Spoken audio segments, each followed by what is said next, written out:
कसं आहे, सुटते का नाही बघून तोंडाला पाणी. कोल्हापुरात गेलो आणि तांबडा पांढरा नाही खाल्ला असं होईल काय. कोल्हापुरातनं बाहेर पडल्यावर टोलनाक्याच्या उजव्या बाजूला हॉटेल भन्नाटवाडी म्हणून बोर्ड दिसला आणि ते दिसतंयच असं खतरनाक, ते जाऊच वाटलं. मग गेलो आतमध्ये. एंट्रन्सच इतकी जबरदस्त. आतमध्ये गेल्यावर बघतो काय 3 वाडे. एक प्युअर व्हेजचा सेपरेट, ढवारा वाडा वेगळा त्यांचा, भन्नाटवाडी वाडा वेगळा. आतमध्ये गेलो तर ॲम्बियन्स पण एकदम मस्त आणि सुंदर.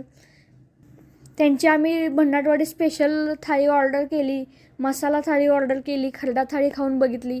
एकदम उत्कृष्ट आणि चवीचं असं जेवण आहे. एंट्रन्सच्या उजव्या बाजूला गेलं की तिथं आपल्याला विज्ञान आपल्या घरात म्हणून शॉप दिसतंय. त्यात व्हरायटी भरपूर आहेत घेण्यासारख्या. पुढे गेलं की लोणावळ्या चक्कीचं मोठं दुकान आहे, तिथं पण भरपूर व्हरायटी आहेत. तिथून जरा पुढे गेलं की त्यांचं किचन आपल्याला दिसतंय. मावशा मस्त तिथं भाकऱ्या बिकऱ्या बनवत बसलेत. पुढं गेलं की वॉशरूम म्हणाल तर एकदम उत्तम.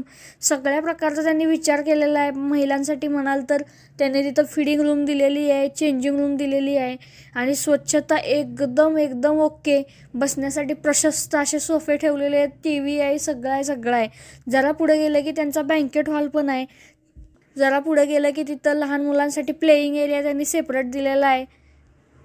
सगळं हॉटेल पाहिल्यानंतर आम्ही खास मालकांना भेटायसाठी गेलो. मालक म्हणाल तर एकदम उत्तम आणि दिलदार मनाचे माणूस आहेत. आम्ही तर मस्त ताव मारून आलोय. तुम्ही कधी जाताय तांबडा पांढरा खायला? हॉटेल भन्नाटवाडी, कोल्हापूर.